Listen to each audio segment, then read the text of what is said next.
Well, good morning, everybody. Welcome to the second day. Thank you all for coming.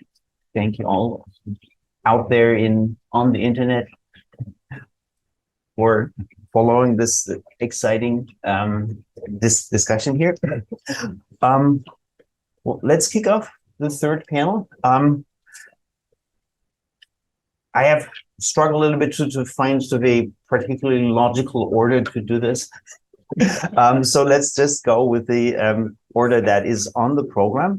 And so that means we'll start with Hegnar Wattenpaugh, who teaches art history at UC Davis, who will speak about captive sites and survival objects, theorizing the cultural heritage of Armenians in and out of Turkey.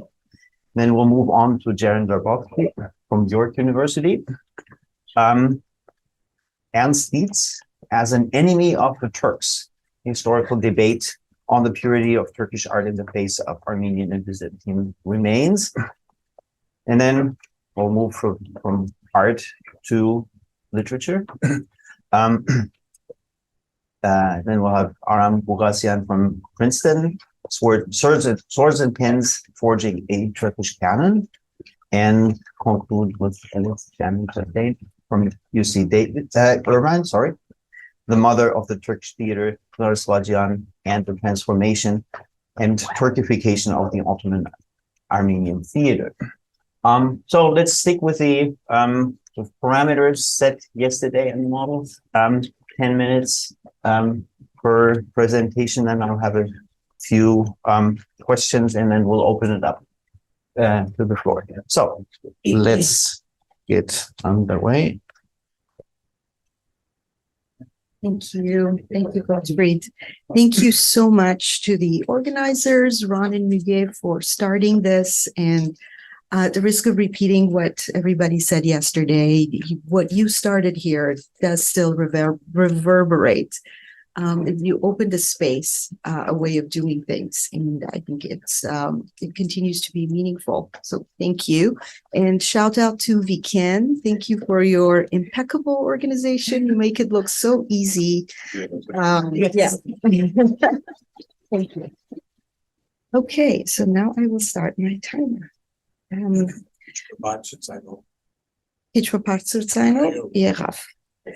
Okay. Thank you. The paper you read was a paper prepared for a collective volume that was the result of a 2-year Mellon-funded seminar at UCLA on conceptualizing minorities in the Middle East. And it started in the medieval period and ended in the contemporary period. And I think by the end of that 2-year process, many of us had many different views about whether the term minority is worth using uncritically. Anyway, so that's what you read, and that's why that paper is shaped in that way. It's part of my larger work to find ways to understand the magnitude of the cultural losses of the Armenian genocide, and to find ways of understanding it better in a more systematic way, and to understand what kinds of disciplinary tools, my discipline is art history, and critical heritage studies. So what are the kinds of disciplinary tools that we have to begin to understand this process? So I often use these two images juxtaposed as a shorthand to signify the cultural destruction that was central to the Armenian genocide. We're looking at the most important Armenian religious shrine in the Ottoman Empire, the monastery of St. John the Precursor, or Surp Garabet in Mush. And so we're seeing here an image of total destruction. And that was probably the most common fate of Armenian cultural heritage. The furnishings, books, relics, treasures, artworks within these structures that were destroyed have had kind of a slightly different path or slightly different later career. So to signify that idea, I'm showing you an image of a group of survivors who have returned to the Church of St. Stephen in Trabzon to see kind of destruction, chaos, mayhem. And so it fell to people like these, a gentleman and a woman, to figure out what to do next. I've divided my work here into two broad categories. One category is sites and architecture that do not move. Of course, architecture can move. If it turns into fragments, then it can become portable. But as an example of this idea, I'm using Ani, and I'm picked Ani because it is not under the control of the Armenian community. Organizations in Turkey, Mehmet Polatel is here, your work with the Hrant Dink Foundation in documenting the properties of the Armenian community in Turkey, over which the community still had some control, contested or otherwise. So this category does not concern those. A site like Ani today is under the Ministry of Culture and Tourism, so it is not under in any way the Armenian community in Turkey does not have input over it, nor do Armenians outside of Turkey. And I find this image very poignant because it shows a group of students who have gone, there's a special viewpoint near the Armenian-Turkish border from where you go and you view Ani just across the border in Turkey. It's almost as if you can touch it. But it exemplifies what Peter Balakian talked about as this notion of these sites in Turkey for Armenians, both within Turkey and in diaspora, being captive sites to with whom it is not possible to have any kind of active engagement. It is not possible for Armenians to be stakeholders in cultural heritage processes. And over time, as many scholars have noted, as the example again is Ani, there have been a number of interventions physically on the site that many of them are controversial. Some later interventions, I think, are more positive. And this is from an organization in Germany that documents cultural erasure, cultural genocide. And so this is the lion sculpture that's a logo of the city of Ani. It's right on the Lion Gate as you enter the city. And until the 90s, it had this pattern that kind of looks like a cross above it. But during a restoration, that was removed. So this is just one example among many examples where under the guise of restoration, some very aggressive things had taken place that so that the sites that we see today are really products of a series of interventions over the 20th century. In the case of Ani, there was a lot of diplomatic discussion in the early 2000s, in which our dear friend Osman Kavala played a tremendous role behind the scenes. And in 2016, when the World Heritage Committee met in Istanbul, just hours before the coup, actually, they declared Ani, they placed it on the World Heritage List, which was the result of many, many years of efforts on behalf of activists, especially Anadolu Kültür, and of course also state bodies in Turkey, and was at the time in 2016 supported by the Armenian delegation to UNESCO, headed by Ambassador Kajroyan, whom I had the honor to interview.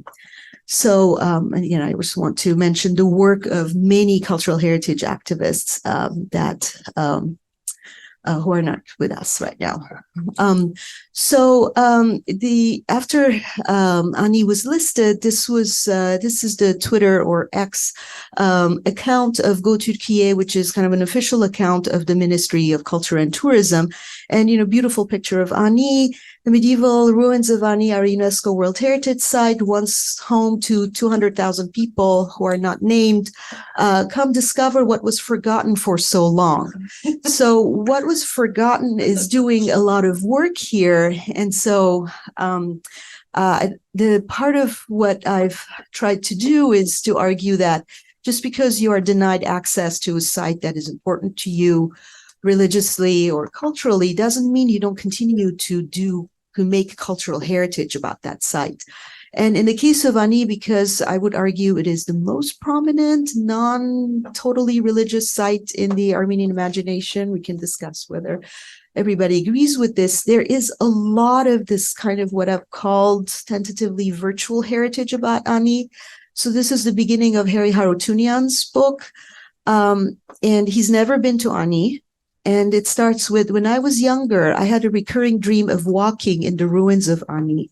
So this is very real, a very real feeling of knowing this place, visiting this place, being part of it, even if you are denied access to that. And another example is this poem written published in 1960 by Amaster, who is formerly Ottoman, later American author, where this is an epic poem of very, very long that is time travel. Two immigrants meet each other in Boston, and they are immediately transported to Ani, where they remember their youth. So it's extraordinary kinds of cultural productions that really show that Ani was not forgotten by anyone. So that's as far as cultural heritage and this idea of the captive site, a term that I've borrowed from Peter Balakian. And for objects that are not rooted in place and therefore it can enter networks of circulation, I've used the term survivor objects. And in my book called The Missing Pages, I followed the life of one such object. Which was a Gospels book that was last used as a liturgical object in Zeytun, in Aleppo province of the Ottoman Empire. And in this photo from 1909, we're seeing people from Zeytun who were the last people for whom this object was a liturgical object that they encountered in the context of the life of the city. This is the citadel of Zeytun and a church on it where this object was kept. So this is what it looks like today. So the site is destroyed. All of the Armenian religious buildings in these mountains, the Taurus Mountains, are no longer present. But the book itself entered networks of circulation, was passed from hand to hand. There was a few quite dramatic episodes, and it now miraculously, some might say, survives in two parts. One part is in Yerevan at the Madenataran, which is a museum, and it's 8 pages. Oh, that's my time. I'm almost done. 8 pages survive in Los Angeles. So this is an example of a survivor object that has survived the genocide along with an Armenian community and has now acquired a different life in a different place. In the case of the Zeytun Gospels, as a work of art, a masterpiece of medieval architecture. And the final point I want to make is that because of the particular status of the holy book, especially gospel books, in the Armenian religious tradition and also to some extent the Assyrian tradition, these books were not considered just a book that has some beautiful imagery. They were not, before 1915, aesthetic objects. In fact, their decoration was not that important. And what was important is that their words, they are the breath of God. So they were almost sentient objects and had power and did things in the world. And this power was recognized by the communities that knew these objects, whether Armenians, Kurds, Turks, or others. And so we often see that these books themselves were subjected to very targeted violence. So I'm showing you 2 objects at Harvard. One of them was shot with a bullet, an Assyrian religious text, and this one was cut up with an axe. And the Michigan has an amazing Gospels in its library that has been pierced by a sharp object, maybe a skewer. So this is a thing. So these are survivor objects that bear the scars of the experience of the genocide. So I'll stop here. Thank you. Yeah.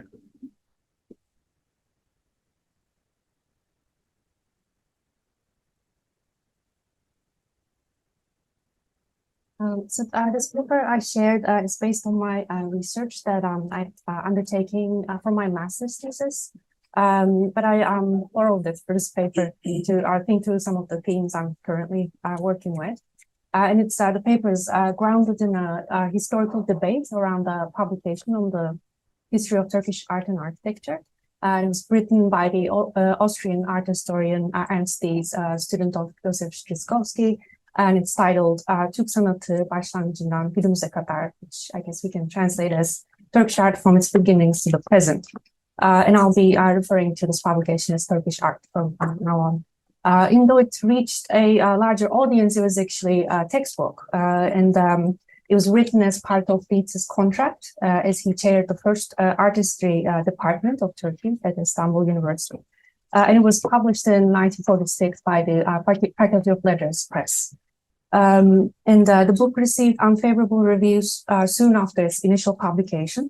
And a couple of years later, a second wave of critical reviews emerged in the media, and the Senate of Istanbul University launched an internal investigation and then dismissed Diez from his position in 1949. The termination of Diez's employment was directly related to the debate in the media. In fact, a total of 10 reviews by Sedat Çetintaş, Tahsin Öz, Ekrem Akrogal, and I'm so sorry. And Süheyl Ünver quite literally constituted the basis of the Senate's investigation. And these reviews critiqued the publication for many reasons and in different ways, but they particularly focused on Diez's identification of various Armenian and Byzantine architectural forms as a strong influence on the Seljuk and Ottoman building traditions.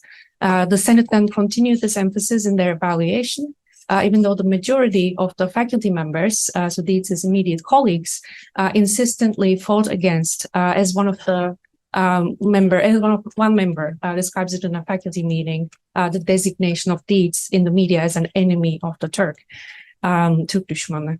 As I call this historical debate, I use historical in two senses of the word. First, what was being debated was, of course, the history of Turkish art and architecture. So the participants were debating how to approach this history. And second, the publication and its critique were both significant for the historiography of Turkish art and architecture, because Turkish art was a pioneering study in terms of its objective to outline the artistic and architectural heritage of the Turkish people, and to define Turkish art as a unique field of study instead of a subcategory of Islamic art, as Diez himself says. In terms of scope, Turkish art had an important precursor in Celal Esat Arsefand's 1939 publication in French, La Turque depuis son origine jusqu'à nos jours. But Turkish art was first in terms of its availability in Turkish, so its accessibility to a wider readership in Turkey. So it was the first comprehensive volume in Turkish to explore the connections between Turkish art and the wider context of Eurasia. And then this landmark of a publication then led to a landmark debate with many participants, ranging from members of the media to Diez's student at the Faculty of Letters. So in this sense, the debate itself became part of the discipline's history in Turkey as well. But of course, its significance extends beyond the domain of art history, because it doesn't simply show a disproportionate reaction against the university level textbook, or rather it does, but the topics of discussion serve as signposts for what really is at stake. And in my paper, I read this historical debate in light of the nation building project and seek to grapple with the actors' consistent emphasis on Armenian and Byzantine architectures through this lens. I argue that the critique of Turkish art was centered around Armenian and Byzantine structures for a distinct reason. As the three elements in this statement, architecture, Armenian, Byzantine, point to the ways in which the nation state is threatened by the connections between the Armenian and Byzantine architectural histories and the present-day Armenian and Greek people. In other words, I relate the popular and academic reaction toward Dietz's work to the ideological threat that the Armenian and Rum communities in Turkey pose to the nation state as a homogeneous polity, whereby national territory coincides with the homeland of the purified nation. As I demonstrate through the so-called drafts of a never finalized edition of Türklerin Anahtarları, the Outlines of Turkish History, a key text of the Turkish history thesis. So Dietz's narrative in Turkish art fundamentally contradicts the Turkish history thesis on the treatment of Armenian and Byzantine histories. And as a result, it calls forth the question of the rhetorical ownership of Asia Minor, the rivalry of Greek and Armenian nationalisms, and of course, the reminders of the Armenian genocide. And in the process, Dietz unwittingly challenges the discourse of the nation state on the foundational claims of not only homogeneity and primacy, but as the debate's emphasis on architectural history reveals, territoriality. For the purposes of the Turkish history thesis, Armenian architecture is the strongest rival to Turkish architecture on any claim regarding its primacy in Asia Minor, and the greatest challenge to the notion of territoriality because its existence contradicts the supposed overlap between the political borders of the nation state and the home of the nation as a homogeneous entity. The tension is then heightened by the prolific presence of Armenian structures in Asia Minor and their pronounced impact on other traditions, including many that are deemed Turkish by the official thesis. Byzantine architecture constitutes a similar challenge due to its reluctant inheritance by the Greeks and its association with the Ottoman Rums. And then this link is also complicated further by the relationship between the present-day Greeks and the legacy of ancient Greece, which grants Greeks access to a common Western identity and distances them from the Ottoman past. Of course, both subjects also bear the possibility of exposing a thinly concealed past, which presents a challenge for the Republic on its rhetoric of territoriality, as well as its position on the Ottoman crimes buried in that past.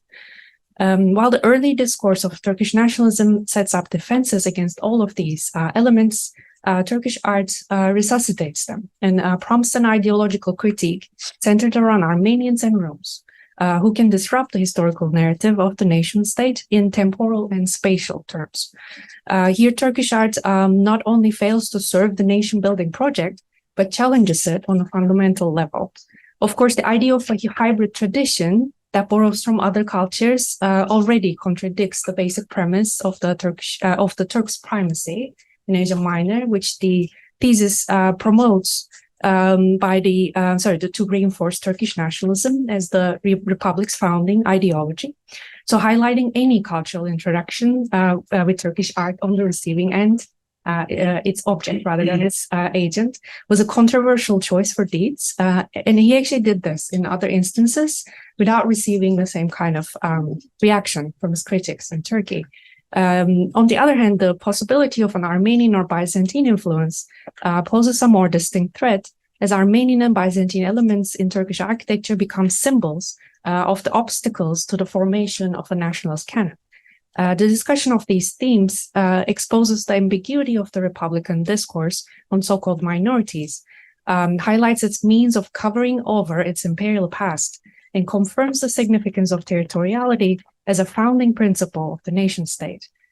Physical artifacts and architectural remains already present a challenge, as Hegnar also points out, for the ideologues of nation building, because they can expose the clash between the homogeneity doctrine of the nation state and the multi-ethnic structure of the Ottoman Empire, which is already embedded perhaps in the problematic term remains. I was a bit hesitant to use that term. In Turkish art, these clearly evokes this element within the domain of art history by acknowledging the influence and existence of certain, again to borrow Hegnar's term, minoritized people.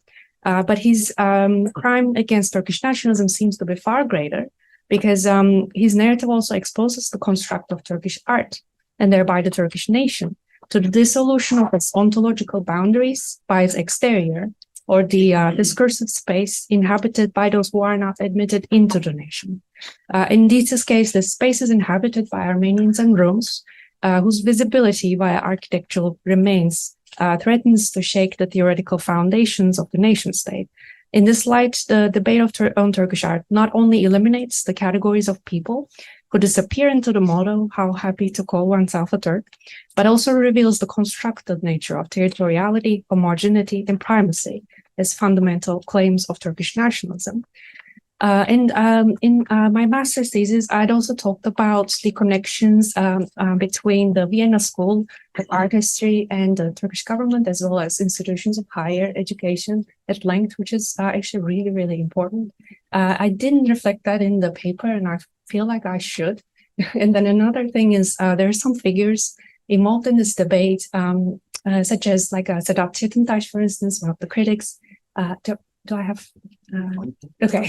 Sedat Çetintaş is actually the Mimar Sedat that writes one of the drafts of the Türk Tarihinin Ana Hatları.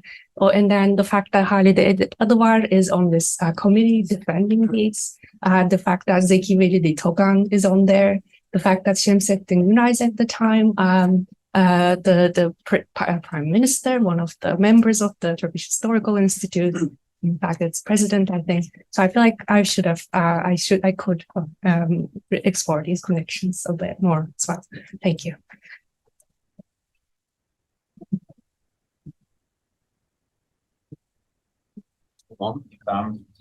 You are on this paper.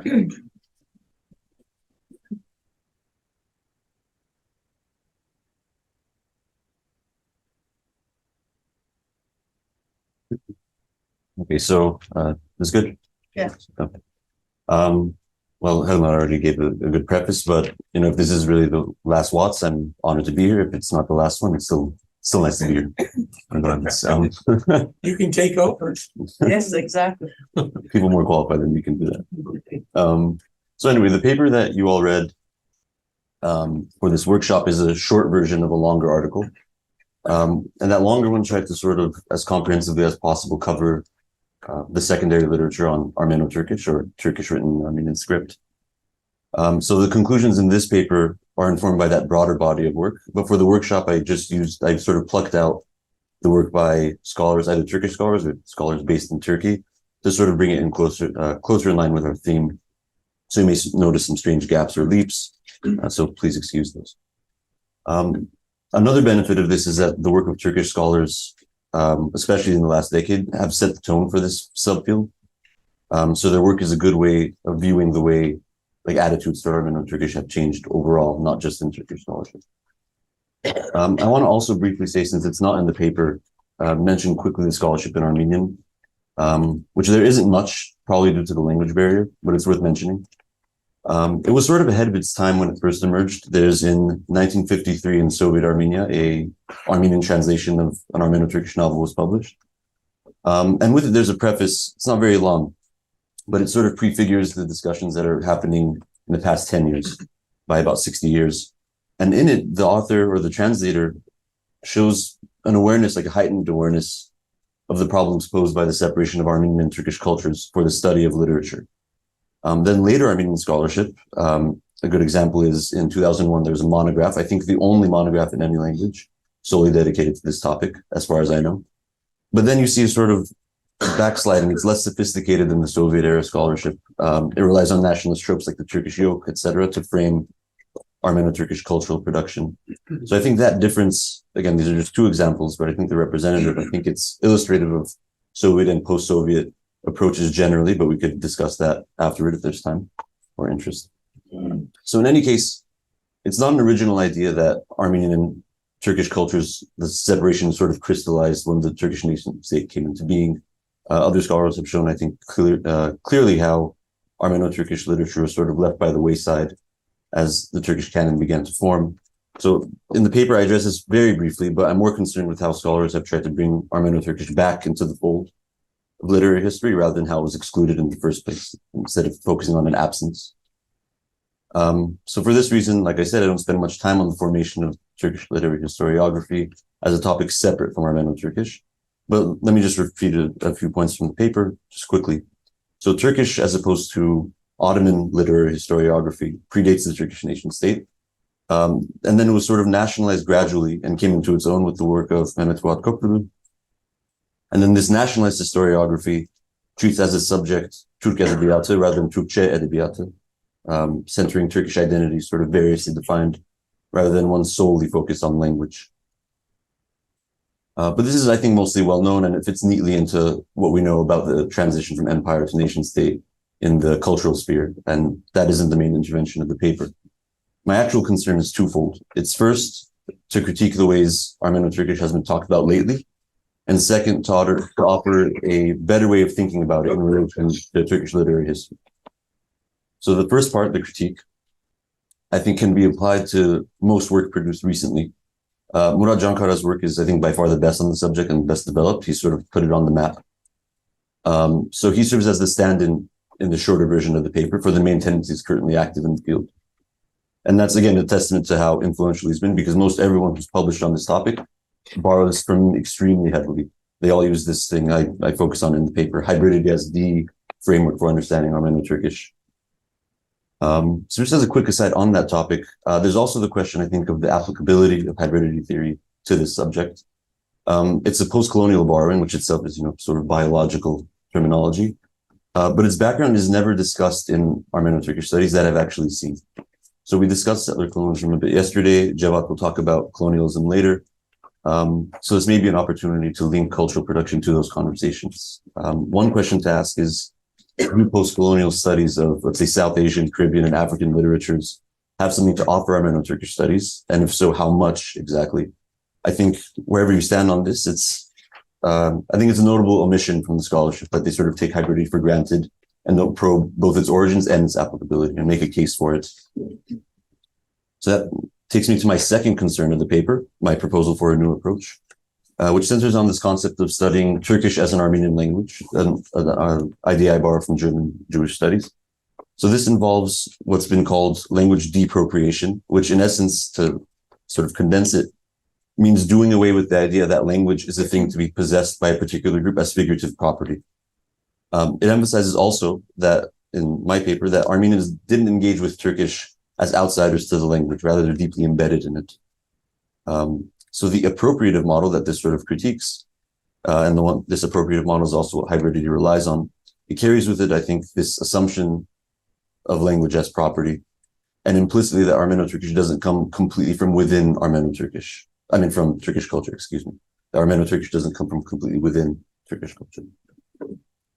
So this, when I workshopped this previously, I've heard sort of that this might be a gripe or a question of semantics, but I think it's important to sort of parse out the language we use when talking about this subject. It's especially important, I think, because scholars who work on the topic now borrow so heavily from each other, like I said, without, at least not yet, a thorough attempt at critique. So I think I mentioned this to a few of you yesterday, that there are a handful of things written other than Murat Cankara's work, but they're usually one-off articles. It's not a sustained body of work like Murat Cankara's work. So you're sort of missing this critique. So to wrap up then, we're left with a sort of progression in Turkish scholarship in its treatment of Armeno-Turkish.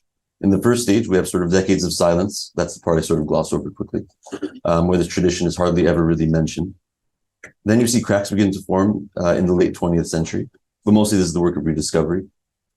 And then finally in the 21st century, particularly in the last 10, let's say 13 years now, we have a movement led by graduate students in Turkey, in Turkish universities, to rewrite the terms of the historiography and to sort of challenge its treatment of Armeno-Turkish directly head on. So now I think there's enough work out there, if we include dissertations and things like that, we could sort of think about Armeno-Turkish studies as a distinct subfield. That's something that has now a main sort of explanatory framework in common, and a group of scholars that speak with each other through their work pretty frequently. So this subfield, as it's developed so far, and again, I think it's rather new that you could think of it as a subfield. It's done a convincing job of taking Turkish literary historiography to task, while also uncovering the richness of this tradition, this Armeno-Turkish literary tradition. It's also successfully moved past the sort of late 20th century concern with the presentation of Armeno-Turkish works as a sort of interesting novelty toward a more analytical vocabulary and a theoretical framework in the form of hybridity, like I've said. So that's where the field stands now as I see it. And the final section of my paper is sort of an effort to push that forward. So I'll leave it at that. Thank you.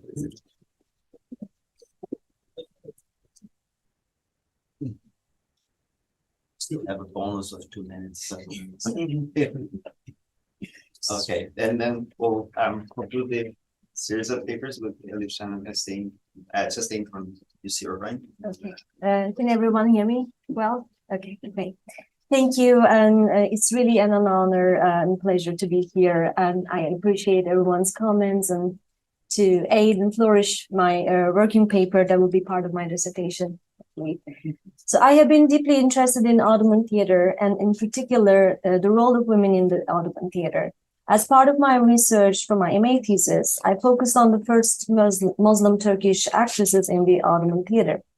During my research, I discovered that the role of Ottoman Armenian actresses in the history of Ottoman and Turkish theater has been largely overlooked by the existing, primarily Turkish historiography. I'm currently researching the critical role that Ottoman Armenian actresses had in the Ottoman theater. And this working paper is an examination of Pınar Sıvacıyan, who was essential to the development of the Ottoman and Turkish theater. Her career after 1908 is ideal for examining the transition period from the late Ottoman Empire to the early Turkish Republic. Her life and career started before the Young Turk Revolution and continued after the establishment of Turkish Republic. But the heights of her career coincided with the tumultuous era of the establishment of the National Theater and World War I. Her life is a testament to her ability to survive and navigate this violent period of revolution, war, genocide, and upheaval.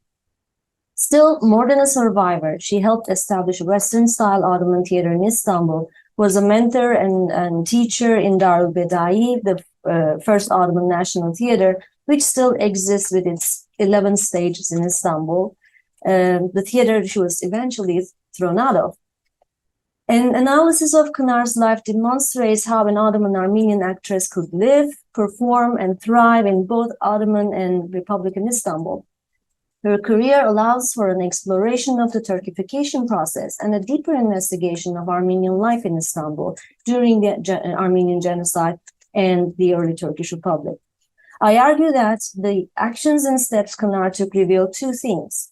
First, her resourcefulness in the transitional and homogenizing period of Ottoman and Turkish Republican history, as she attempted to come to terms with and manage her life and career in a period of increasing obstacles and constraints. And second, the ability of the state to exploit her expertise, reputation, and labor to Turkify the theater. Pınar Sıvacıyan's life and story have been almost entirely ignored by modern Turkish, Armenian, and English scholarship because she does not fit into any clear archetype. She was not deported or killed during the genocide, like some of her male colleagues in the theater, nor did she leave Istanbul for France, Armenia, or the United States during the genocide or after the establishment of the Turkish Republic, as her colleague Elizabeth Emeciyan did.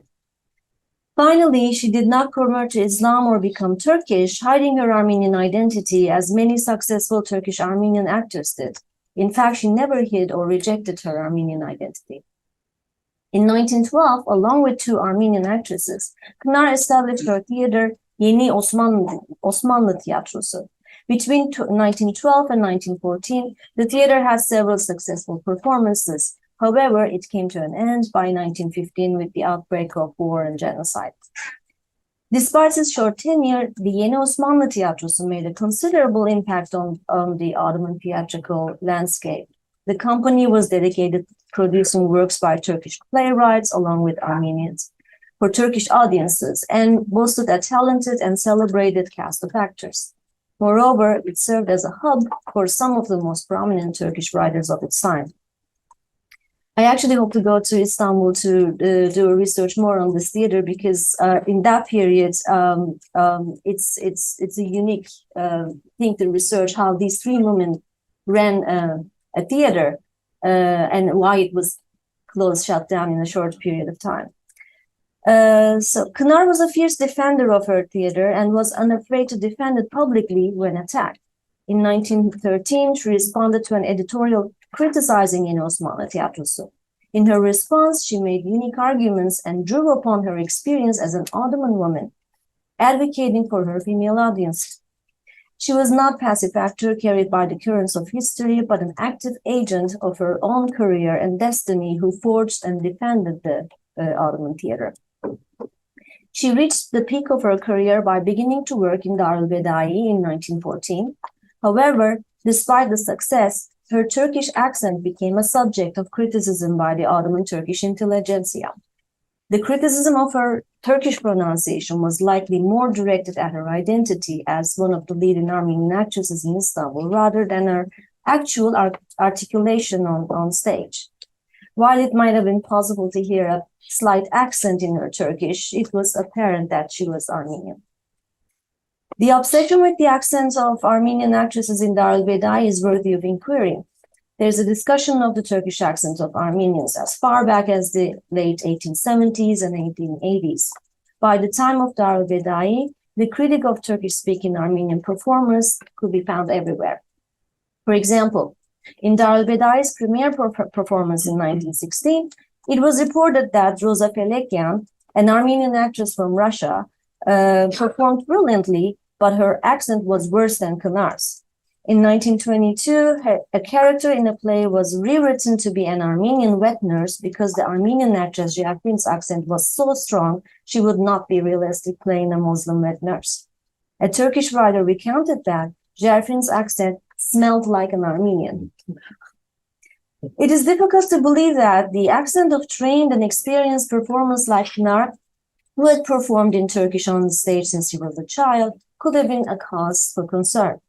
The real issue was not how Kınar spoke Turkish, it was what she represented. To have a national theater under Turkish control, the Ottoman Turkish elite wanted to avoid negotiating with the Armenian theater establishment to find qualified actresses. They wanted their own Muslim Turkish actresses. Nonetheless, many actors, intellectuals, and Turkish colleagues praised Kınar in their writings and memoirs. They all mentioned her intelligence, retentive memory, and loyalty to the theater.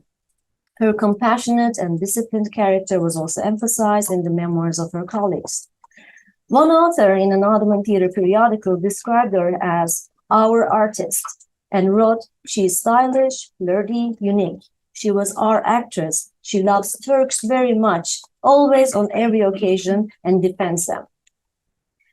Following the chaos of the Ottoman Civil War and the Turkish War of Independence, in 1926, Dar el-Bedai was reestablished under the guidance of the new Turkish state in Ankara.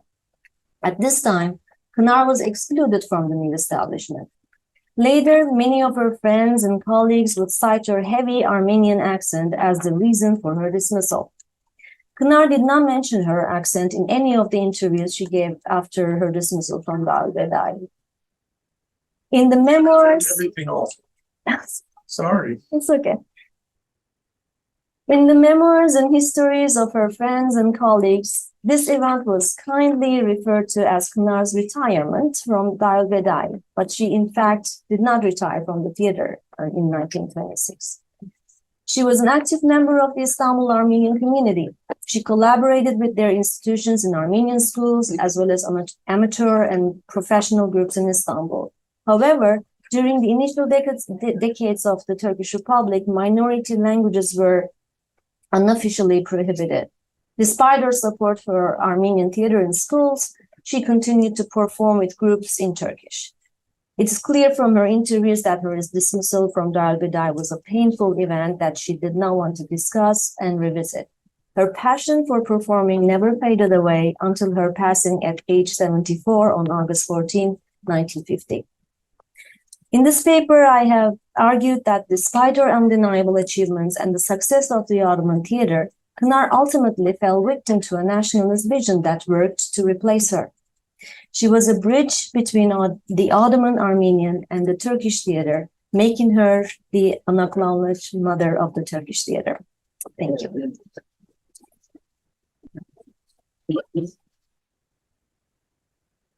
You all for a set of really intriguing papers that oh, yeah, I need to get this back.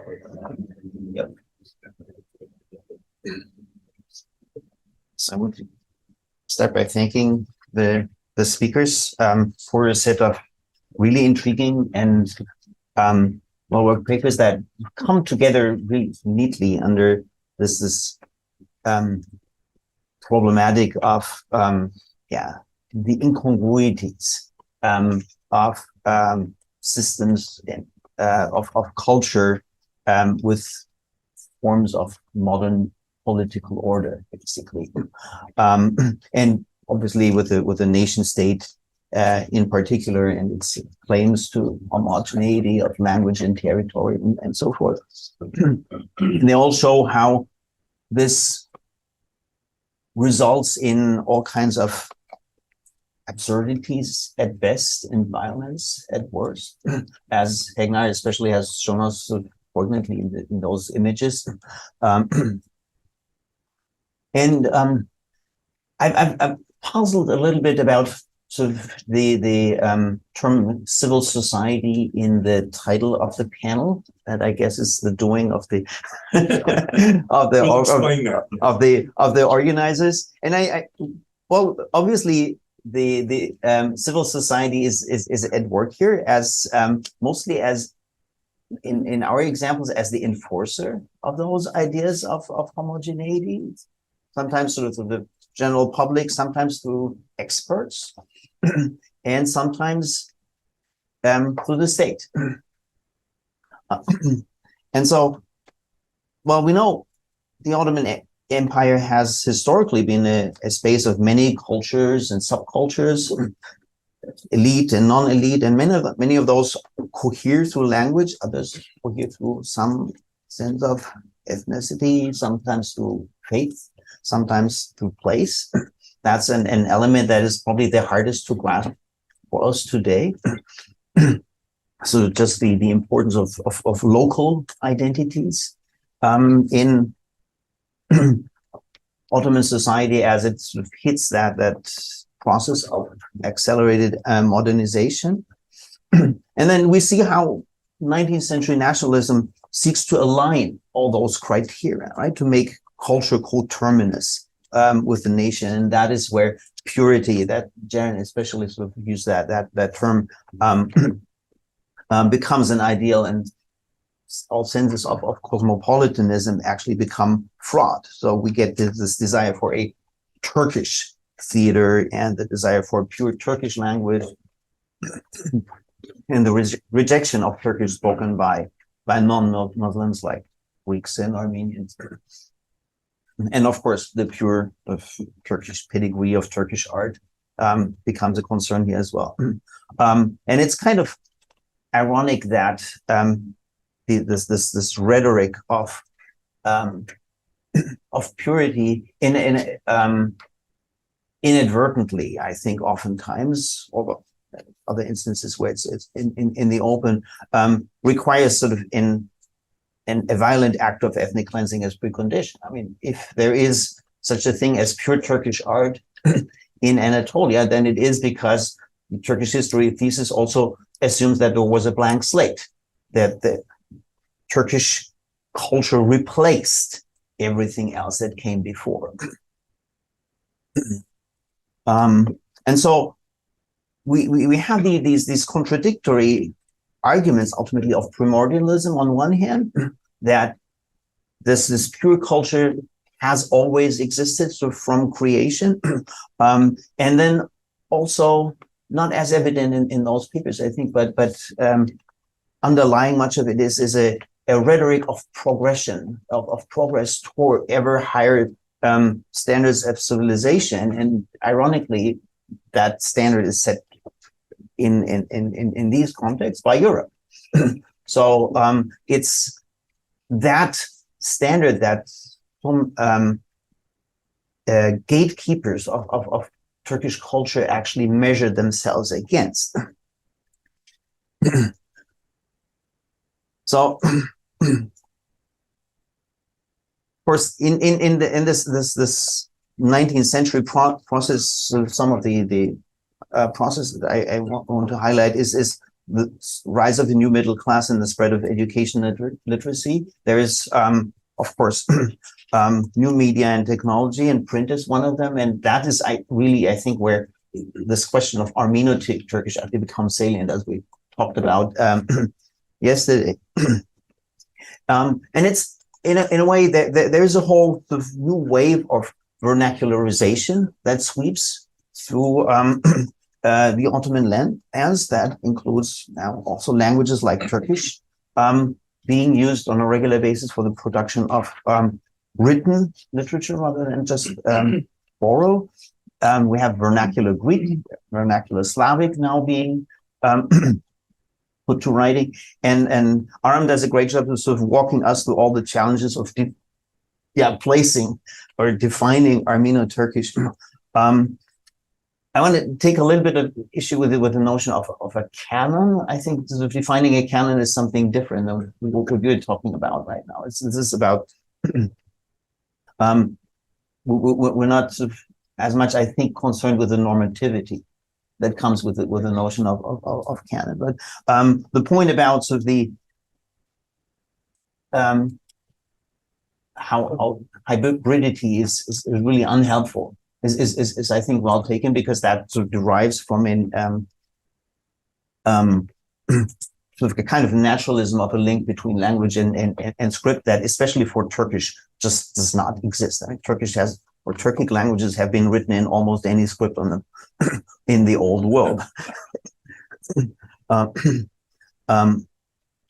And yeah, those new concepts, depropriation of language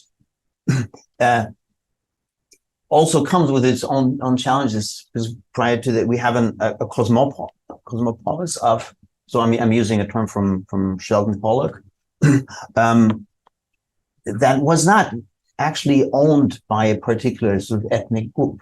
So and it's what's actually happening is that this cosmopolis is being abandoned in the course of the 19th century. Right? And in a similar way, you had a reference to post-monolingualism in the paper, but we're really very much sort of pre-monolingual, right? In this context, we're dealing with a setting where working and speaking multiple languages equally is the norm. So I want to just throw out an idea of really just sort of going back to the notion of speaking not of Armenophone or Turcophone, but Armenograph literature that sort of captures a particular subset. To some degree, of course, that sort of takes us back to an socialization into the Armenian church, because that's where you learn how to write. But I just want to suggest to think about sort of that as a form of categorization. Terrible at timekeeping today.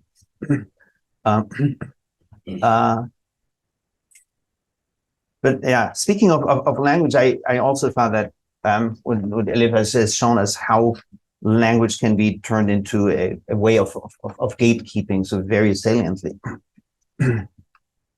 And so, and the same sort of a related form of gatekeeping, questions of ownership arrive, of course, with the problem of cultural heritage in general. And here, the international system, of course, still takes the nation state as the essential entity in charge of cultural heritage, right? All these UNESCO inscriptions are proposed by and in a way sort of awarded to a nation state. And I know archaeologists have worked in different ways of assuring that, so for instance, local communities, sort of regardless of any sort of historical and cultural continuities, adopt some sort of ownership. And I want to phrase this very carefully, but it strikes me that this by sort of trying to bring Armenians as, again, sort of defined as a nation into the picture, whether we're really just in a way are perpetuating that same sort of national ownership over it. And I want to ask if whether you see in the cases of Ani and others a way of thinking about ownership over those sites beyond those categories.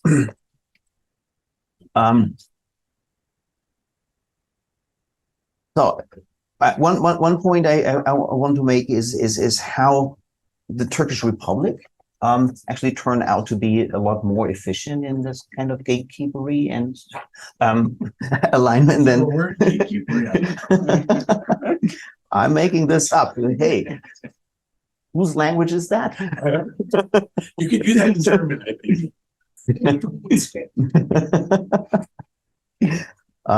Let's just be creative here. Yeah, so the unification of education, so the enforcement of state narrative, of course, helps. And so I was very intrigued by this account around Dietz's history, and the way you can sort of dismiss the Armenian aspect in this in different ways, either as derivative or touting the vernacular as the national, rather than sort of also the things, after all, that we have are really elite buildings.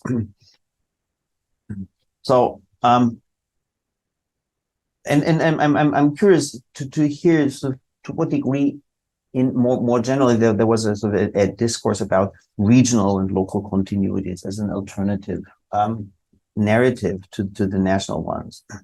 And I'm going to skip question. I mean, at some point, I'd be interested to see how Dietz's fate sort of relates to those fates, say, of Auerbach on one hand, and people like Helmut Ritter, on the other, who was also dismissed from his post in those days. Okay, I'm almost done. But so especially language sort of just comes back to this. So Elif, I'm very interested in the sense of accent that you brought out so nicely about. But also more broadly, and briefly mentioned that yesterday, what does it mean to have a Turkish theater beyond the fact that on stage there is an ideal of a Turkish without an accent, if that ever exists? So what is that pure Turkish? It's just the Istanbul accent. Is there what kind of a non accentuated Turkish can we speak about? And then what were they actually staging? Are we talking about sort of largely local plays, or what kind of problem does an accent cause when you just perform, say, Molière in Turkish translation? Okay, I'll leave my questions at that. But thanks to all of you. This is very stimulating, but I want to also follow Ron's model from yesterday and leave you sort of simmering with those questions, then and open it up to the audience. Yep. Oh, no, I'm waiting for, I mean, I'm volunteering to take. Okay, so we have, and I see Sam and Armin. Yeah, let's just take those three first, and then okay, I'll give me a second. And then so I see for the second round. So we'll take Marisa Murat. And so there's Vahe Hakem and Miguel. Okay. So thank you very much. This was a wonderful panel, and I think it's important because I want to defend our use of the term civil society and remind Gottfried that he was on the planning committee. So he approved that topic as well. Yeah, the idea was to get away from the state and war and all those things, and talk about the construction of a new state and a new nation, which is the second part of what we're doing in this conference. And as part of that, it's clear that there's two things going on at once. And I think it started with Hagenar's paper, which showed this very brilliantly, is there's both erasure going on and recovery or restoration going on. And there's even, if you take the example of Akdamar, erasure by restoration. So there's a wonderful church, on the lake on Lake Van, which is restored beautifully. I think it's also a heritage site, right? Is it or not? Not yet. That's interesting.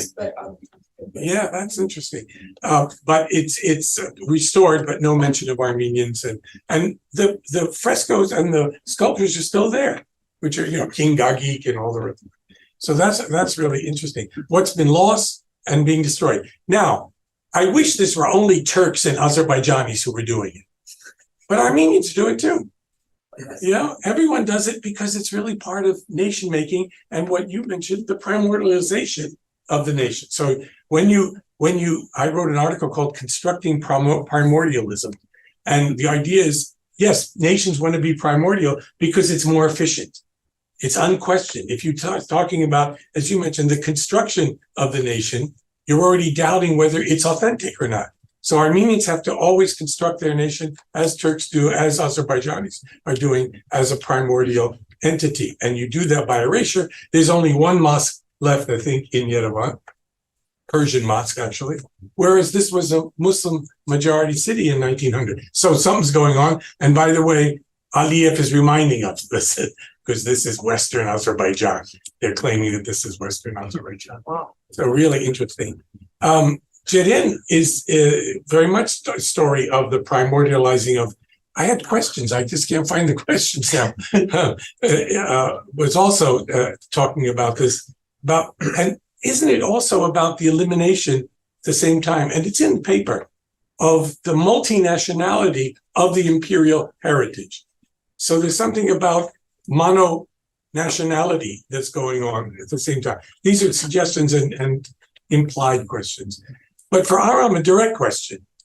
What do you mean by saying Turkish is an Armenian language? And that's a radical claim. Seems on the surface absurd, but cool, no offense meant. But do you mean simply spoken by Armenians, or are you making a bigger claim there? And finally, for Elif, at the same time that this is going on, you tell this wonderful story about Armenian actresses and all. Right next door, in Russia, in Tsarist times and in Soviet times, there's theater developing and there's Armenian actresses. And I remember my grandfather was a friend of a woman named Siranush, who was a very famous actress. And these people traveled internationally even. So was there any play back and forth on that one? Thank you to all the speakers for the panel. I had one question for Jerin. It's very interesting when you talk about all these critics who come out against Dietz's book and their reviews. And I was wondering, how seriously should we treat the claims that they're making when they're providing this sort of pushback against his ideas? Of course, we talk about you talk about the Turkish historical thesis, and I always wondered, is it kind of like, it reminds me of Stephen Kotkin's book, Magnetic Mountain, where he has a chapter called Speaking Bolshevik, where Turkish intellectuals and art historians speaking Kemalist in this sense, and they've just been them trying to learn exactly what were the permissible modes of expression on a sensitive topic like, the architectural history of Republican Turkey and what sort of claims it would also make if you were to start discussing Byzantine, Armenian, or pre-Ottoman forms of art and culture. And also one question for Aram. Before we were talking about the 1913 Jubilee, and I was wondering, before the First World War, do you see any evidence of sort of kind of pushback against Armenians who use the Armeno-Turkish script? There's this one great editorial in Buzan Dion in 1913 during the Jubilee, where the editor Buzan Kechian talks about how in regions like in Mush and Bitlis, where you have Turkish-speaking Armenians, the Armenian alphabet is going to, in his words, re-Armenianize these people by presumably, forcing them to speak and read in Armenian rather than in Turkish. So, just curious. Thank you. Thanks everyone for this panel. There were a number of interesting connections, and I initially wanted to ask Jeren and Hagnar to just talk about material remnants and their power and the limits of that power to force a reckoning with the past. But I was also curious for everyone on the panel. One way to draw a distinction would be between this concern with material remnants and kind of cultural practices. And so I guess I wonder, is it easier to forget the Armenian mother of Turkish theater? Is it easier to forget Armeno-Turkish and how that inflected the history of Turkish literature than it is to forget Ani or, any number of architectural remnants? Maybe that distinction works, maybe it doesn't, but I'm curious what you think. Thanks. So let's pass the microphone back up here and give the panel. Oh, it's all that. Okay. It's been all this time. Not all this time. I don't know. So who wants to start? Shall we just go this way? Okay. Thank you for these questions. I, of course, totally agree with Ron that official cultural heritage is a state business, and there's a whole critique of the international cultural heritage system, which is based on states.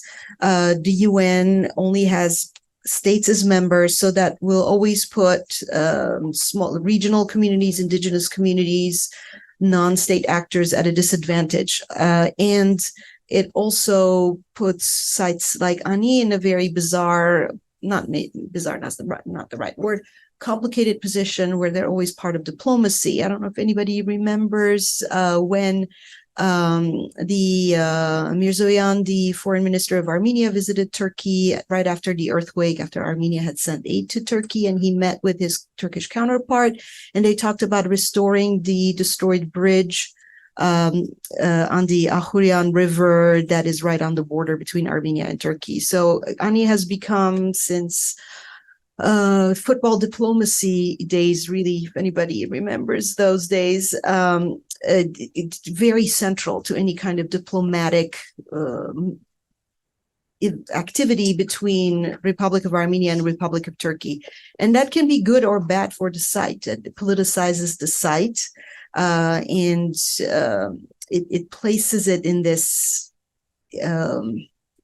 space where it's very much part of state narratives, state concerns, whether it's diplomacy or gatekeepery or any other kind of, so there's a whole body of literature in critical cultural heritage that argues that the international cultural heritage system as it is now has been very harmful. It enables destruction by restoration. It puts sites in danger by attracting mass tourism. It is very much not a good system, granted. What was wonderful about the 2006 moment, where the pinnacle was, Ani is placed on the World Heritage List. If you watch the video of the proceedings, behind the scenes, you see that Osman is bringing the Turkish ambassador to the UN and the Armenian ambassador to the UN. Behind the scenes, they're shaking hands. They're having a conversation which is not captured by the microphones. So it was a moment of such possibility. And Ani, for better or worse, was part of that. And then within hours, there's the coup and then the beginning of the spiral that we all know. So it's very difficult to put that kind of burden on basically a bunch of old stones. So it's very, very difficult, very problematic. But this is the world that we operate in. And many of us are interested in Armenian cultural heritage in present-day Azerbaijan, also have to deal with this international World Heritage System where states on whose territory the heritage exists are the party that are in charge of the heritage, and that can be good or bad, as we've seen. I really appreciate Sam's point about what is easier to forget, what is easier to see. Is Ani as an architecture site more difficult to forget than Kanaj? I think this is an interesting question. And it reminds me of the work of Zeynep Kezer, who's an architectural historian who's worked on the former presidential palace, which was the Kasabian mansion. And she has an amazing quote that I'll try to reproduce. She talks about how it's possible in Republican Turkey to see things without seeing them. Mm-hmm. So, in fact, Ani in official Turkish heritage is a Seljuk city. Yeah, right? So it is possible to forget. If I can abuse my position with the microphone for a moment to ask some questions, would that be possible? So just responding to Ron, responding to Aram, I think it's very provocative and very productive to think of Armeno-Turkish as an Armenian language. In fact, I like that idea more and more. I don't know if you've looked at the work of Lital Levi and others about Arabic written in Hebrew script. So that's emerging as a really interesting conversation in Jewish studies. So I wonder if that's something that could, sort of give food to your thoughts. Elif, I love your topic. And it reminded me of a recent book about Leyla Murad, who is a Jewish actress of the golden age of Egyptian cinema. And so for some people, Leyla Murad, nobody knows she's Jewish, right? She's a Egyptian movie star. So that the recent book, whose author I forget, it's from Stanford University Press, it really approaches how these individuals are perceived by the public. When is it that they pass? When is it that the accent becomes audible? What is that? When is that trope deployed? When is that trope not deployed? It's just something that you examine in a very sensitive way. So, Jeren, I love your paper. I think it is so interesting, and I think it's really worth pointing out how important art history is to all of these actors at this point in time, and how early it is in the 20th century. And Turkish universities have already enshrined art history as a discipline, which barely has happened in the United States at the time. And there are some people, their cast of characters are really interesting people. Aulu, who has a connection to the University of Michigan, he was the first professor of Islamic art history here before Oleg Grabar. He publishes an article in the Art Bulletin, the most important official professional publication in the US, where he's presenting this counter narrative that's so interesting. And I think I agree with Gottfried. I think you brought this up. The connection to the Vienna School is a super important decision that I believe you said Köprülü makes, or he's instrumental in making that decision. And he could have chosen other prominent art historical currents at the time. He was Francophone, right? He could have gone to his friends in Paris, but he doesn't. And I think that changes the course of what becomes Turkish art history. And I think we should not neglect that. That was a decision made at a moment in time. And Viennese art history, with its focus on the formal method of art history, creates this closed loop of how you talk about objects or remnants as forms, and forms influence other forms. And it has the critique of the formal school is that it's a way of evacuating politics from art history. So you're just talking about a progression of forms, as if it's not political. But of course, you're showing that these narratives are very important to this cast of characters, deeply political, connected to the anxieties of the time. So I think from an art historical disciplinary perspective, these actors are making some really important decisions. And I would love to have a conversation about what would have happened if they had chosen another art historical method, which would have made it more difficult for them to ignore certain other kinds of issues. But yeah, I think it's very rich paper. Okay, so I'll try to answer the questions in the order in which they were asked. I'll try my best. So to start with Gottfried's questions, the first, I think that, language deappropriation also poses its own problems. And this idea that, it's the book I take that from is called, the post-monolingual condition. And I agree that this situation that I'm describing is not post-monolingual. If anything, if we had to situate it relative to monolingualism, it's pre-monolingual. But I think it's interesting that point that, because a lot of the time, you see more in the 20th century, still now sometimes more so in the Armenian secondary work, that Armenians who spoke Turkish or used Armeno-Turkish had forgotten Armenian, had lost it somehow. And I think that's also important because it sort of highlights this idea again, the Turkish yoke, etc. That's one of the main tropes, that the use of Armeno-Turkish is an imposition, either directly or indirectly, because they were forced to learn Turkish somehow, or that there was some kind of, descent from Armenian, and then a rediscovery of that in the 19th century and especially the 20th.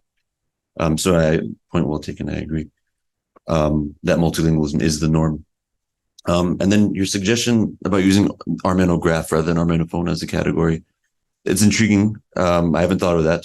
But one limitation I would see is that from the perspective of audience, an Armenian audience that could read Armeno-Turkish can't necessarily read anything written in the Armenian script. They might know the script, but literacy in Turkish would certainly be much more widespread than literacy in Armenian, I think, among the Armenians. Although someone well educated. But it's one way of structuring. Yeah. But yes, I think the Armenograph I've never seen that used. I've seen people describe Armeno-Turkish as heterographic, but not really do anything with it. But Armenograph as a category, I think, is a fruitful thing. Maybe I'll steal it, yeah, with attribution, of course. It's the second term, I think. Yeah. So, But then footnote him. yeah. Because scholarship is honest plagiarism in the footnote. Okay. So I'll move on to Ron's question about what do I mean by Turkish as an Armenian language? Is it simply that it's spoken by Armenians, or is it a bigger claim? I use it again. It might sound on face value that it seems like I'm just saying the same thing, that Turkish is not owned by Turks, it's owned by Armenians. That's not what I'm trying to say. I'm trying to sort of highlight that Turkish functions as a sort of non-national lingua franca, and that Armenians' engagement with it is not, where you might see that Armenians enriched Turkish literature or they appropriated the language for their own purposes, things like that, but rather that the Armenian engagement with the language is sort of in the realm of literary culture, at least is constitutive of modern Turcophone literary culture, that the Armenian communities were there at the very beginning when, let's say the Turkish novel first emerges, literary translations from European languages, things like that. So it's not, I guess I'm trying to focus on the realm of the literary here and the literary culture, where I think that it's not just simple engagement or enrichment. They're there at the very beginning of Turkish literature and contribute to Turkish language literature. I think in a way that gets sort of not forgotten, but that it's separated somehow, that because they're writing in an Armenian script, that it's somehow a different thing rather than very closely integrated with Turcophone literary culture.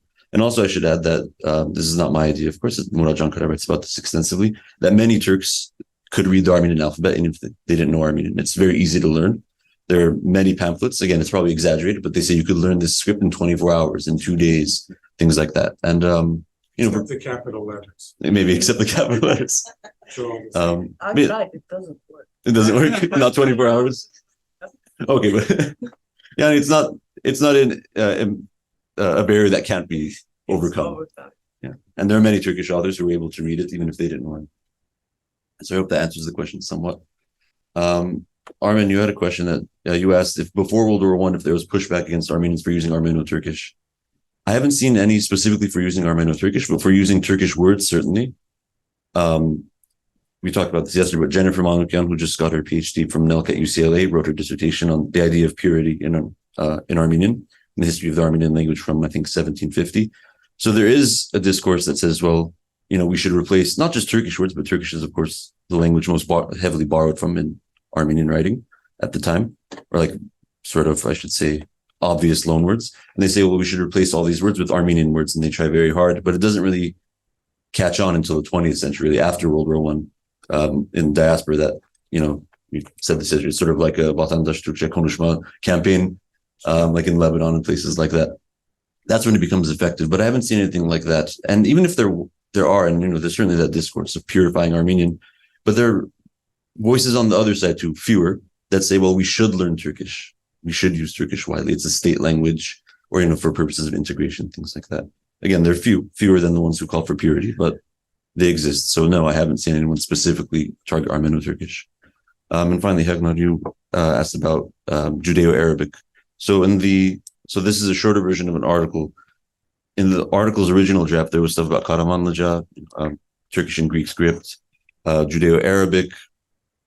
Armenian was used to write all sorts of languages, Kipchak in Eastern Europe. Earlier, there are, I think, Geniza documents of Armenian script for Arabic as well. And it's rare, it's fragments. I think it was like a grocery list or something like that, down in the Cairo Geniza. Yeah. It was a list of, it wasn't even sentences. It was a list of like groceries, it seemed. Things like that. Syriac as well, both ways. Armenian script, right? Syriac for Armenian, of course. But this all got cut because it was apparently, I was too long a tangent. But I think it is useful to sort of frame Armeno-Turkish. But I actually found, the Turkish as an Armenian language just from German Jewish studies, which I found to be the most useful body of scholarship, actually more so than this stuff.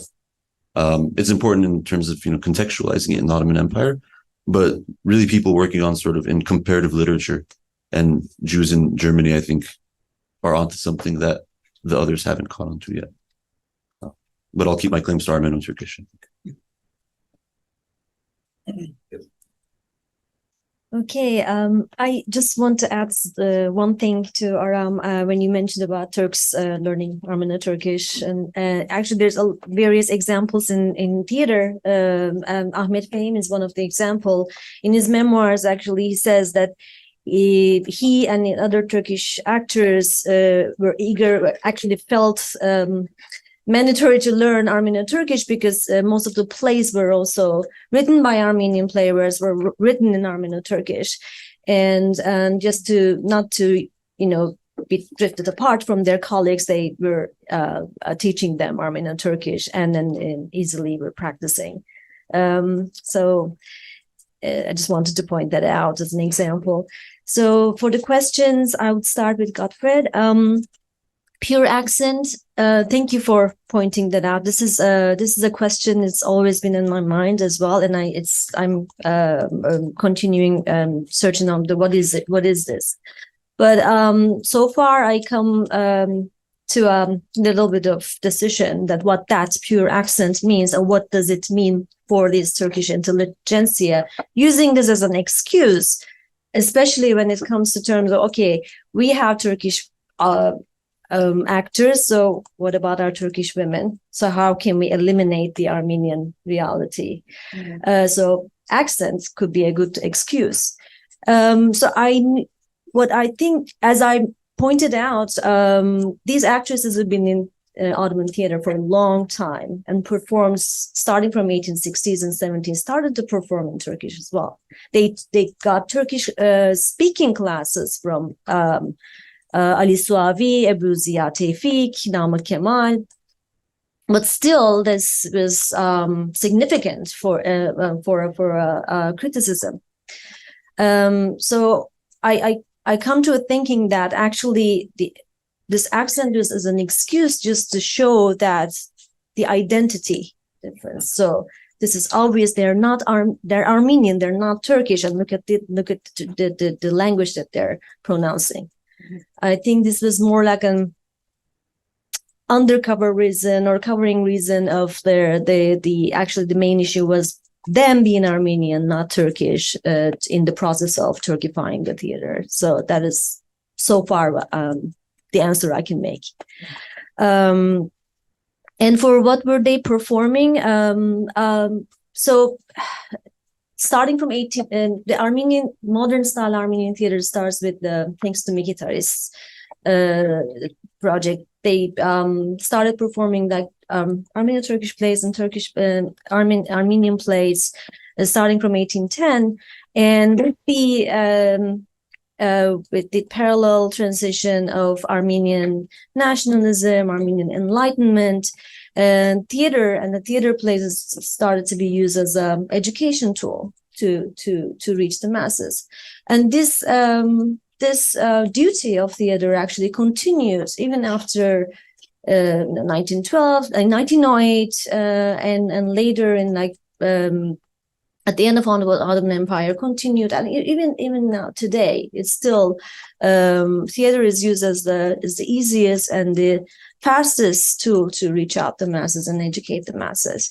So it went with parallel of the political changes. So until 1908, there's mostly classics like translations from Molière, mainly from Shakespeare, French plays, Commedia dell'arte, and actually Munakian, I want to point out, Mardaros Munakian was known as a mentor, director, and the father of Armenian theater in the Ottoman Empire. In memoirs, especially Yervan Tolayan memoirs, they mentioned that he had 3 big chests of plays he translated from Italian and French and adopted to Turkish culture. But he was famous for melodramas. So melodramas was his genre. It was a Munakian repertoire known as melodramas. And Ahmet Fehim tries to break it out and turn theater into more comedies for satirical plays. And later, after 1908, the theater performances started to appear like a mushroom all around the city. And then, and of course, the content changes into a more military, like for more like victory about the wars, about the praising Sultan or praising the military army. So, I mean, it goes on and on and on. But I would say it really goes into parallel what's happening ideologically and politically in the era. And also, actually, for scholarship, Fırat Güllü just wrote actually 2 books about one from Martonian Companions, Hagop Vartonian's theater, and actually he delves into what sort of plays, how many of them are Turkish, how many of them are Armenian, and also in his, I think it was his master's thesis turned into a book about system crisis in the Ottoman Empire and how it reflected on the theater plays. And Mehmet Fatih Usta also has works on that. This is not mainly topic of my dissertation, but of course it really affects on how to look at it. Yeah. For Ron and Siranush, thank you for giving her an example. I actually recently was able to get a postcard of Siranush from Armenia. Actually, there are several of them from eBay. Yes. Siranush is also famous for acting Hamlet as an actress for the first time. And those postcards, actually, there are several postcards that she's holding a skull or in her Hamlet costume. And of course, there was a travel back and forth at that time, especially in 1890s with the autocracy of Abdulhamid, theater plays were in strict censorship. And Armenian plays were also banned because they could not control because of the language difficulty. So for economical reasons, most of the theater troops said, okay, we cannot survive in the city, so let's go on tours. So Izmir was another option. And also, like again, Munakian and with his troupe, with his group, they went to Tbilisi. And also including Cairo, Egypt. There is, especially for actresses, I can also give another example, which Hasmi Kalapian worked on, Aznif Haracia. after educating herself, emerging in the Ottoman Armenian theater, she continued her career in Armenia. So there are various examples of that, and I'm going to go in deeper research. Thank you for pointing that out. So for the question of, is it easier to forget the mother of Turkish theater? I think you're very right. It's like it's not easier to forget, but it's easy to ignore. I mean, you cannot deny the existence, but you can just ignore it, or you can just like normalize that. Oh, they normalized the dismissal of Kınar, said, oh, she just retired. Yes. Or for Eliza, she just moved. She just decided to leave and go to Paris and then Canada, just to cover what the real actually motivation was for that. So if that answers your question, yeah.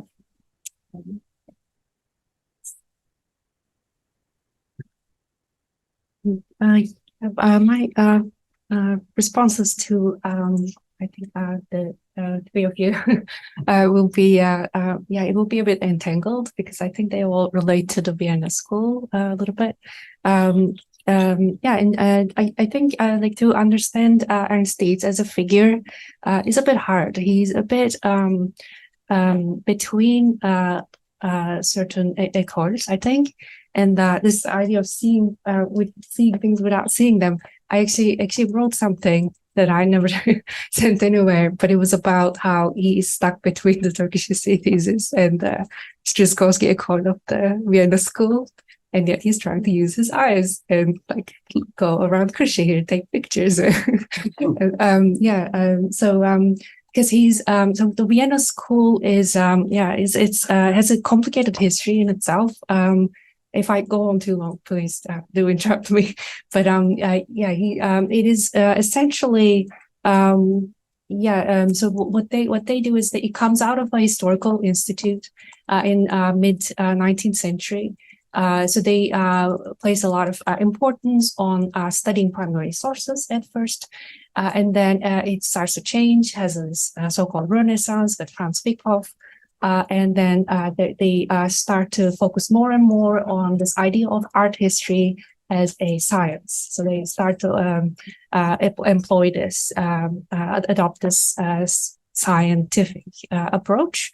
And they're very much interested in places and periods that no one else is interested in at the time.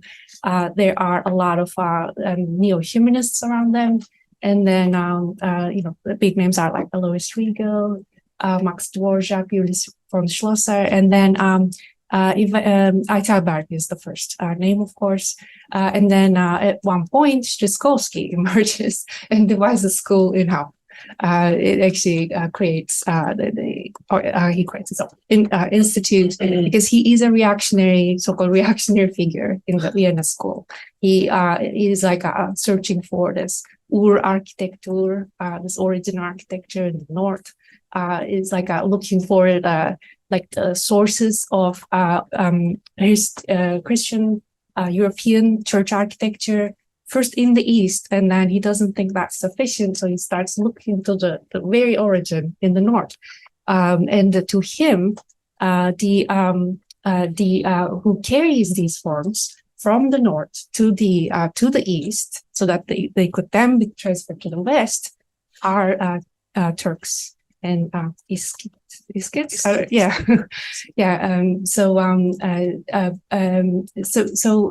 And then he has a student, Heinrich Gluck, who comes to Turkey as well, is at the Hungarian Institute, and they write some of the first texts on Turkish art, like using the term Turkish art in 1915, 1917, and that's how they are, they come under the radar of Turkish, like the ideologues of Turkish nationalism.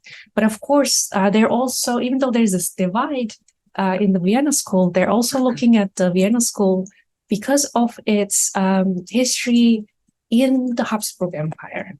And essentially, it's being sanctioned by Emperor Joseph and and then Archduke Franz Ferdinand, because they are also originally trying to create a so-called multi-ethnic polity instead of a nation state in that sense. And these schools are instrumental in pursuing this agenda at first.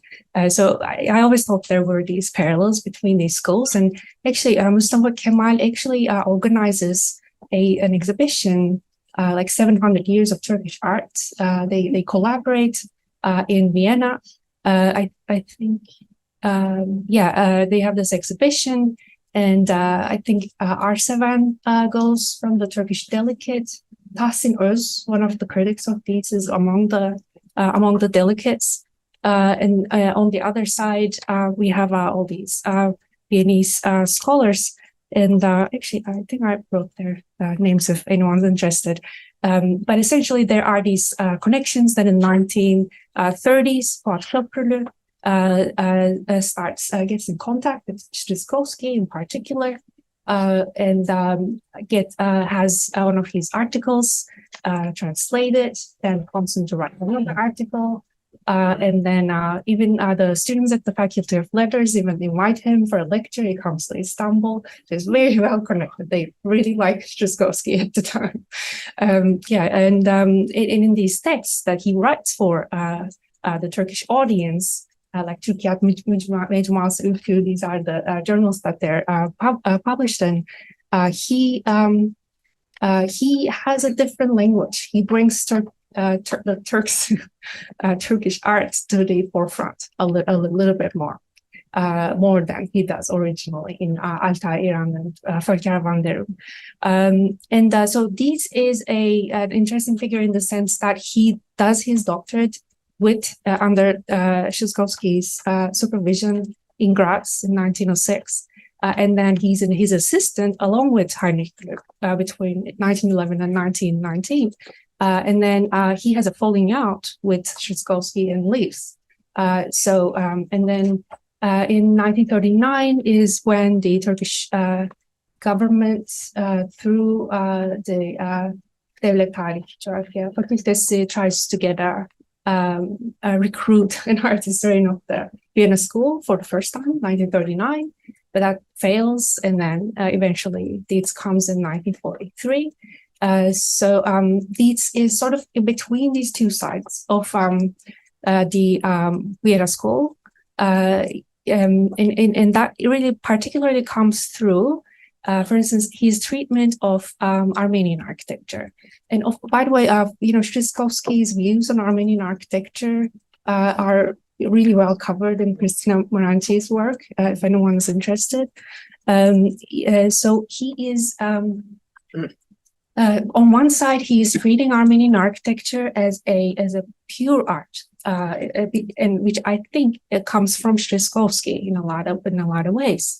And then on the other, again, he repeats Stryszkowski's views in the sense that he thinks the purest form of Turkish architecture is when it's the nomadic, it's nomadic form in Central Asia. So he does employ these, but then he brings in the other side of the Vienna School in terms of the vernacular or the national. He does oppose this idea of race being connected to an artistic style. He's openly opposed to that, despite his, calling Armenian architecture pure architecture. And for him, it's all about tradition in the sense that tradition essentially becomes a part of the place, becomes a part of the land. And then when a people arrives, then they are usually they don't carry with themselves a national essence, but rather get molded or meld together with the local tradition. So to him, locality is very important. But again, he does see Armenian architecture as the most rooted tradition in Asia Minor. And that is part of why this happens.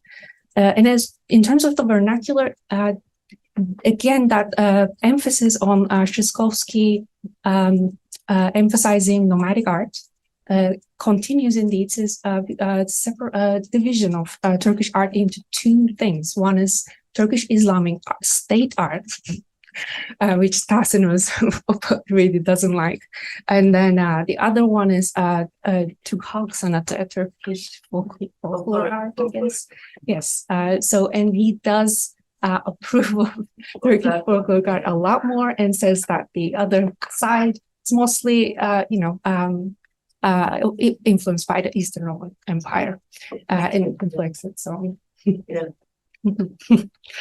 and Oh, I'm sorry.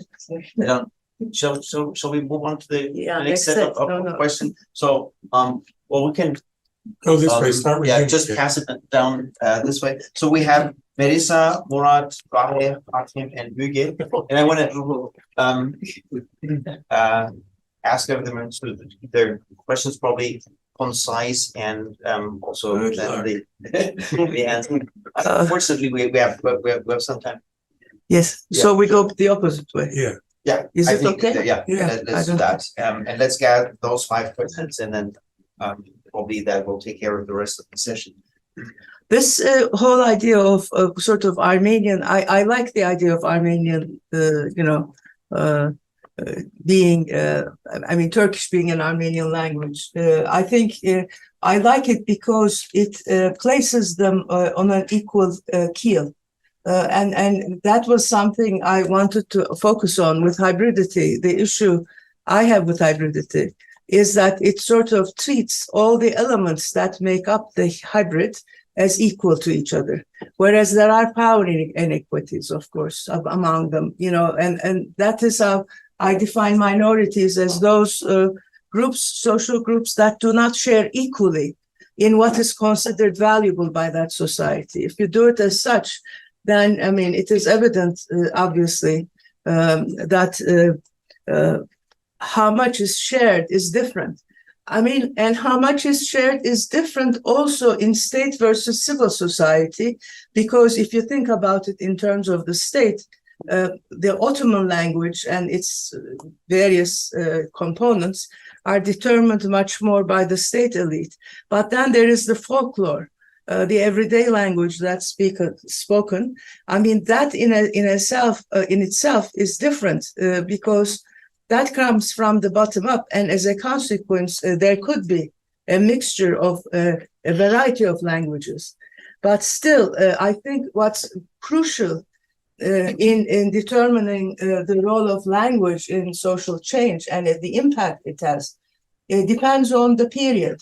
I mean, 1850s, I think the two languages are sort of coeval in the sense, actually, Armenian becomes very important, especially in the military academies and other institutions, because Armenian intellectuals or sort of, public intellectuals or the bourgeoisie, I would argue, Ottoman bourgeoisie, are the ones who actually translate all the military manuals and everything into Turkish during these, while it's being taught in these military academies, in addition to the sort of the professor who happens to be usually Turkish, there is also the translator who is there. So it's the two of them that are sort of doing it together. What I'm trying to emphasize is that Armenian seems much more integrated as an imperial language. At the local level than the other languages in general. Then that brings the whole issue of hybridity and sort of mimicry. Hami Baba uses mimicry. I mean, that's also interesting as a term, but does mimicry only mean sort of this sense of equity that's seen publicly, but if you look at it in depth, in private, down locally, then you see the inequities there.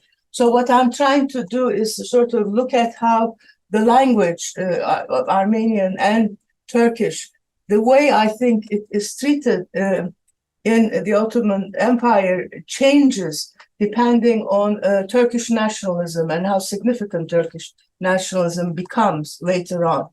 But because of that, power of the Turkish language and its power to destroy other languages in the name of nationalism, that comes much later. And that sort of silences the earlier, very significant contribution of Armenian to Ottoman culture. So that's maybe it would be important to periodize them differently. So that's why I was going to ask, what would you think about the periodization in terms of language and power as we take it from the 1850s to the 1950s, let's say? Yes. So. Excuse me.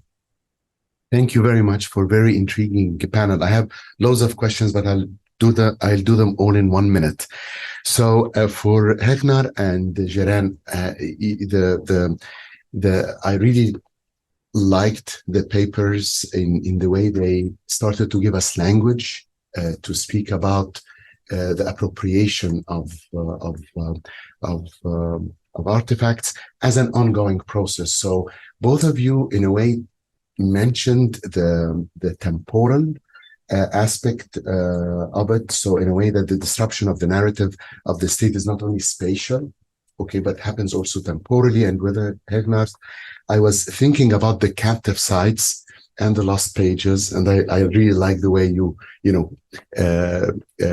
play with words to really express very complex historical processes. So I really like that. But can we think about the captive sites not only in terms of ownership and physicality and claim, but also captive temporally? Because in a lot of ways, the idea that that they are there, it's not that they are completely destroyed, but they are made to tell another story, to be put on a timeline that is different than the timeline of the nation state, or make it appropriated to tell a story about the nation state. I think this is going to be I find it very interesting.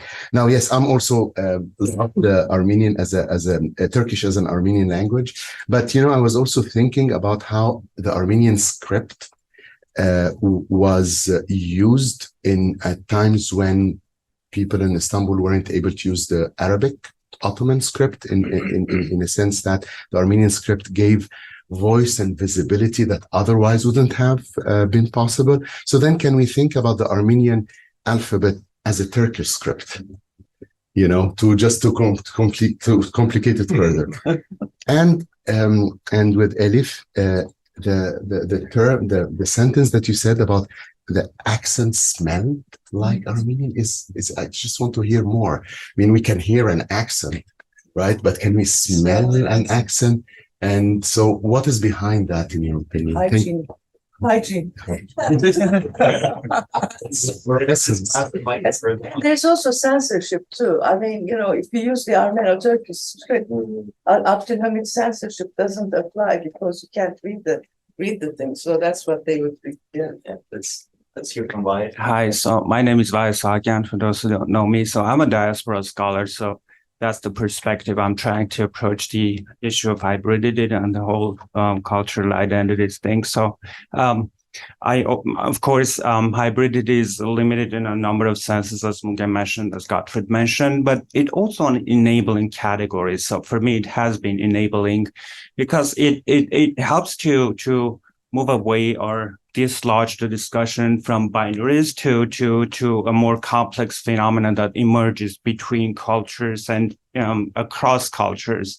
So in another term that I found useful for my own research, I don't use hybridity, but I use transcultural, which is and I like actually the process that transculturation as a word as it implies. So that might be another concept. But the missing word here is also a diaspora, not in an old sense, which is necessarily centered around the homeland or something, but in a post-colonial sense, where from a diaspora perspective, Armenograph, of course, is one of the ways in which we could see a diaspora.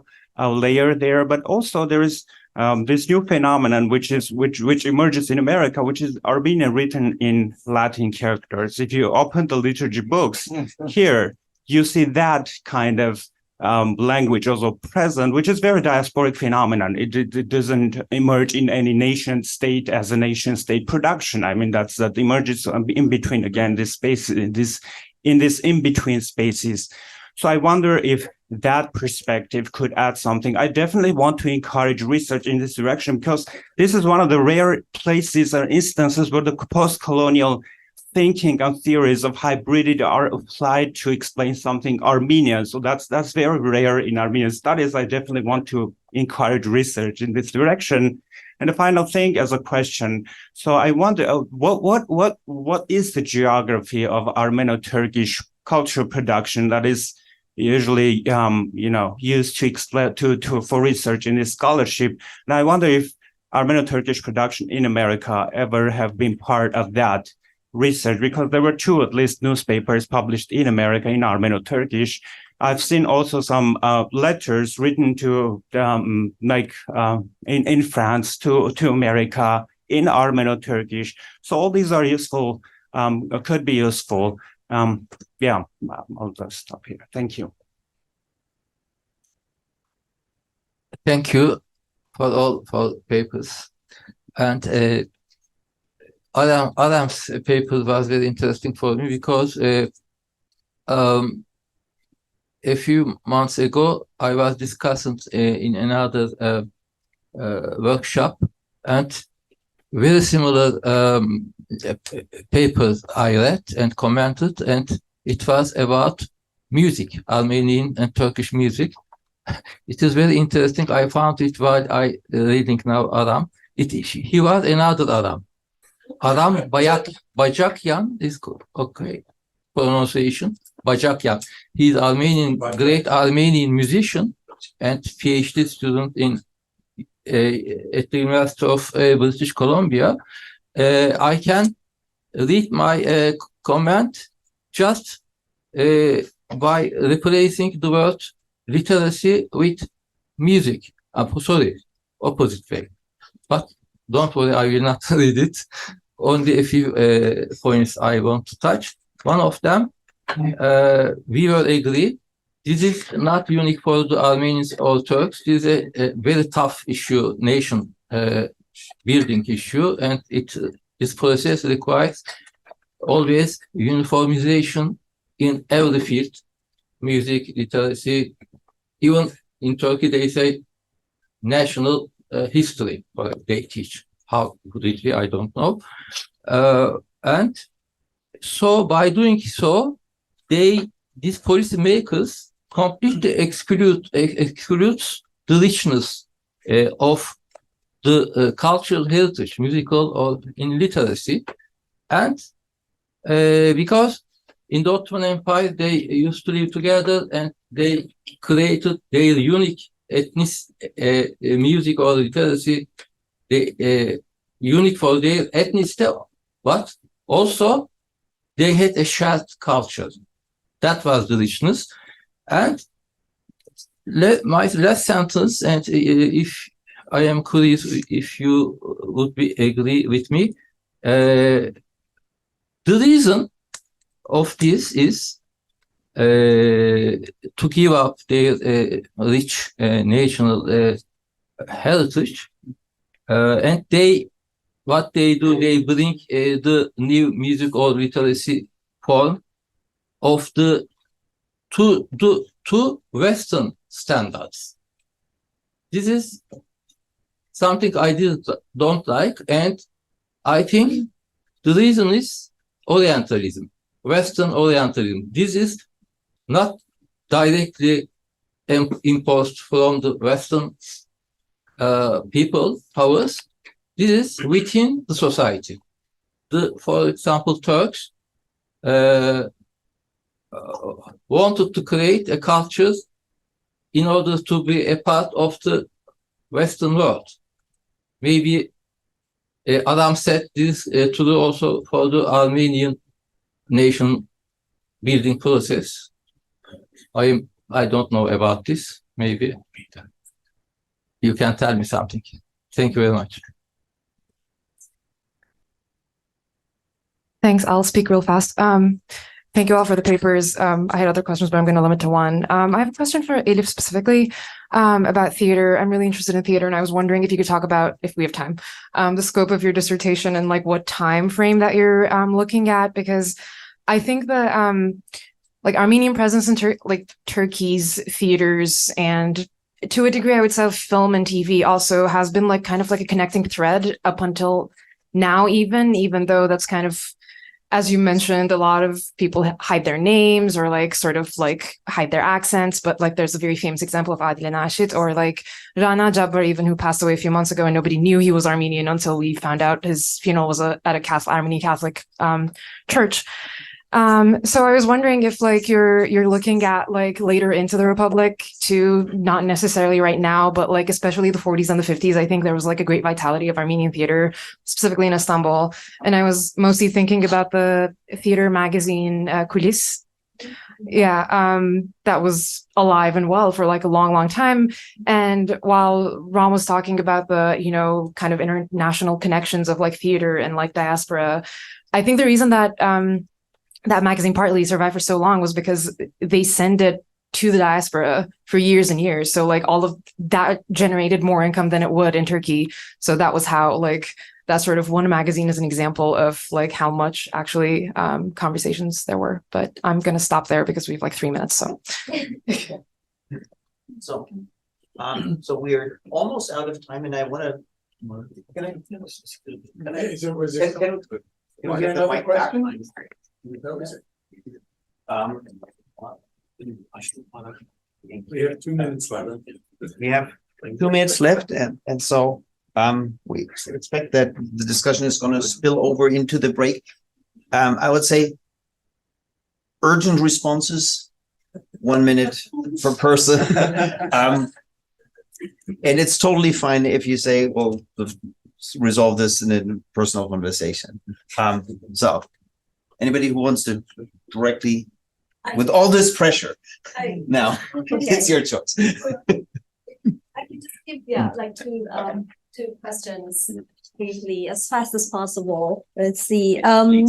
For that smell like Armenian, actually it's Halit Fahri Ozansoy, is a famous playwright, teacher of his time, wrote the book called like Darul Bedai'nin Eski Günlerinde. It's like Darul Bedai, old times of Darul Bedai. And he basically just focuses on his memoirs, because he was, let's say, recruited. He started his kind of like amateur and then somewhat professional acting career in Darul Bedai. So he uses this as an eyewitness, this term. And it says like, yeah, it smelled like an Armeni kokuyordu. And I mean, it's interesting that it could be hygienic, or I don't really know what he means by it. Maybe this is something that they were Racism, exactly. yes, exactly. But also for Jews too. yeah. And then I'm also thinking that this is like a common criticism, like when they talk about like Armenians and Jews, like or like you walk like an Armenian or smell like an Armenian. There's always like putting a label of your identity and ethnicity. So this was part of the Pig smell too, because they eat pigs and their brimstone. Yeah, See. I'm not kidding. I believe that. So, Yeah. Okay, lunchtime. Yeah. okay. Well, I'll give you the answer in the talk. Yeah. Okay. Yeah, there's more to talk about this like accent issue I'd like to point out. You'll have time, don't worry. Yeah. Yes. So thank you all. Thank you.